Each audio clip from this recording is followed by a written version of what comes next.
Olá pessoal, hoje a gente vai falar um pouquinho sobre João Cabral de Melo Neto, dando continuidade aí à terceira fase do modernismo no Brasil. Ele foi um dos grandes nomes do modernismo terceira fase até os tempos atuais, né? Um dos grandes nomes que a gente tem na literatura. João Cabral de Melo Neto, ele nasceu no dia 9 de janeiro de 1920 em Recife. Ele é de família aí um pouco abastada, né? Filho de senhor de engenho. Durante um período da sua vida ele vive e ele passa em Pernambuco, né, em duas cidades. E em 42 ele muda-se para o Rio de Janeiro, que é onde aí ele tem um contato com os grandes literatos. Mas antes de tudo isso, né, ele já começa um contato com a literatura. Desde cedo ele tinha contato com grandiosas pessoas ligadas à educação. Um deles, o seu próprio irmão, Evaldo Cabral de Melo, que era um grande historiador, primo de Manuel Bandeira, um dos grandes autores da literatura brasileira, e do sociólogo aí, o Gilberto Freire. Então ele teve contato com grandiosas pessoas ligadas a essa área da educação desde cedo. E ele sempre gostou muito de ler, de fazer parte desse mundo, né? Tanto é que aos 8 anos ele sentava-se nos engenhos do seu pai e lia para os empregados, né? Ele gostava muito de cordéis e ele costumava ler para os empregados do engenho aí essas obras de cordel, né? Não só aí, mas também na casa da sua avó, ele lia muito no próprio colégio, então ele sempre fez questão de estar em contato com a literatura, com livros, com palavras, então ele foi um grande estudioso aí. Em 1941 ele participa do primeiro congresso de poesia aí no Recife, então é onde ele realmente começa a demonstrar assim maior envolvimento com a literatura.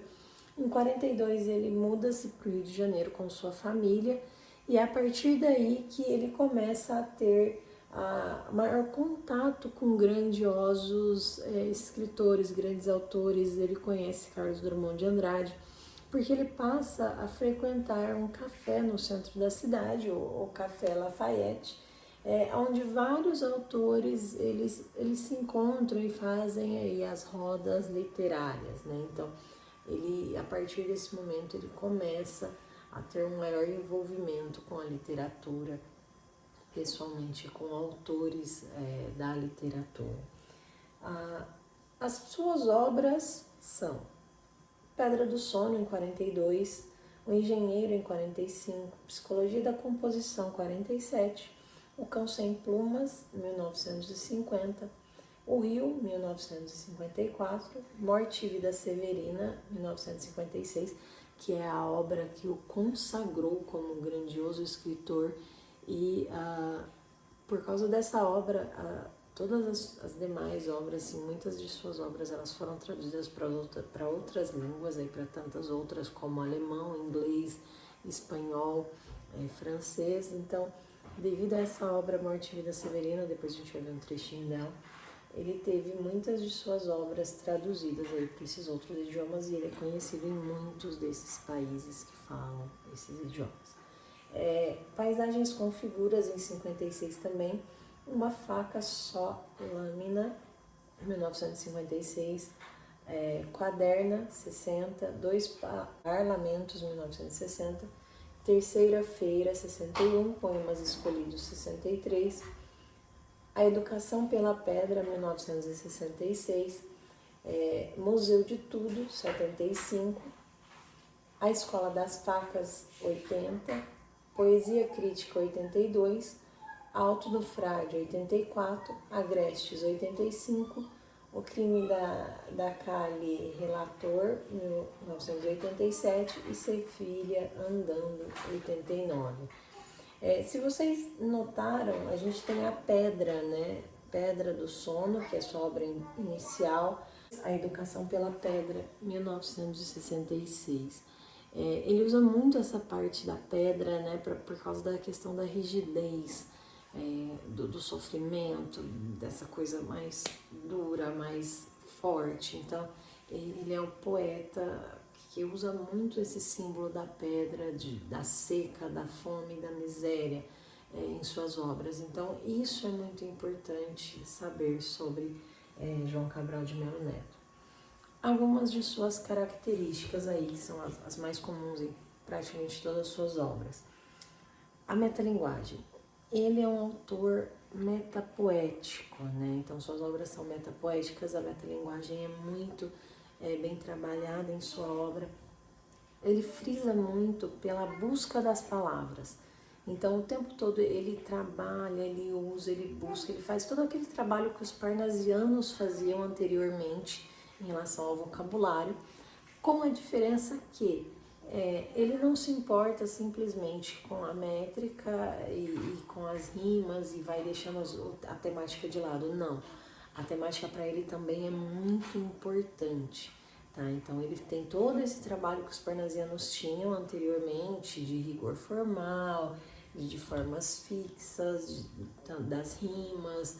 Ele tinha tudo aquilo, ele buscava toda aquela perfeição que os parnasianos buscavam. Porém, ele também se empenhava na temática, tá? Essa metalinguagem tem alguns de seus textos em que ele fala sobre o fazer poético, né? Ele demonstra como era para ele esse fazer poético, que também entra nessa parte da metalinguagem. Imagens surrealistas. Ele traz essa coisa baseado na realidade, ele transcende essa realidade, né? Então, em muitos de seus textos ele traz essas imagens que vão além da realidade, esse surrealismo que a gente já conhece aí, que vem, por exemplo, nas vanguardas, né? A gente tem o surrealismo, essa ideia de transcendência, de sonho, né? Então, ele traz em alguns momentos. Influência da cultura popular. Se a gente pensar, ele cresce aí no Nordeste, né? Então, ele vai trazer toda a influência na sua obra, ela vem do Nordeste. Então, ele traz essas influências, principalmente dessa região onde ele passou aí sua infância e sua adolescência, ele traz isso para suas obras, tá? Então, é muito importante isso. A rigidez formal, que é o que eu disse a respeito do parnasianismo, que é o que a gente considera como um neoparnasiano, né? Um neoparnasianismo, porque é uma nova maneira de trabalhar o poema, né? A poesia.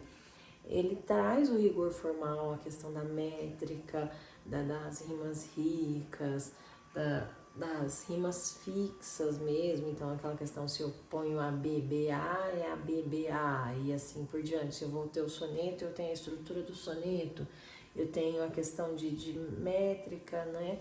De quantidade de sílabas poéticas, eu vou seguir um ritmo, eu crio esse ritmo para a poesia, né? Os versos, eles são rimados, então essa rima A, B, B, A, então eu tenho toda essa estruturação da minha poesia, porém, como eu disse anteriormente, com a temática. As questões sociais para eles são muito importantes. E a gente tem como pano de fundo dessas questões sociais o que? O Nordeste, né? A fome, a miséria e a aridez do sertão são os principais temas, né? O que ele mais gosta de falar, o que ele mais traz aí em sua obra. E vamos ver um pouquinho do Morte e Vida Severina para vocês entenderem o quão grandiosa é essa obra. E se somos severinos, iguais em tudo na vida, morremos de morte igual, mesma morte severina, que é a morte de que se morre, de velhice antes dos 30, de emboscada antes dos 20, de fome um pouco por dia, de fraqueza e de doença é que a morte severina ataca em qualquer idade, e até gente não nascida.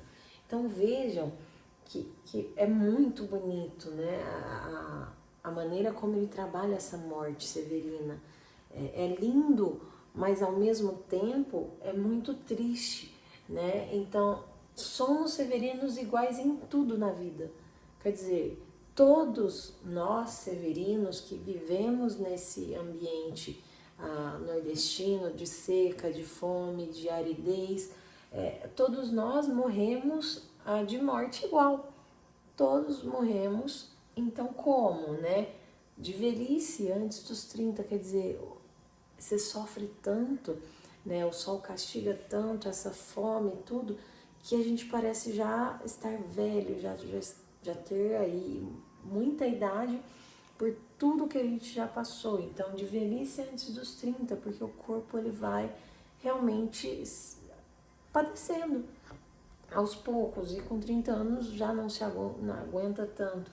De emboscada antes dos 20, quer dizer, é um momento de muita aflição, de muita violência, né? E de muito trabalho em que você não sabe se você vai morrer de morte natural, né, antes dos 30, possivelmente de tanta fome que passou, de tantos problemas aí relacionados a isso, ou se vai ser pela violência que é gerada por causa dessa questão da fome e da miséria, ou se vai morrer porque todo mundo sabe que morre-se um pouco por dia, né? Então essas pessoas, elas sabem que aos poucos elas estão definhando, elas estão morrendo porque elas não comem direito, elas não vivem direito.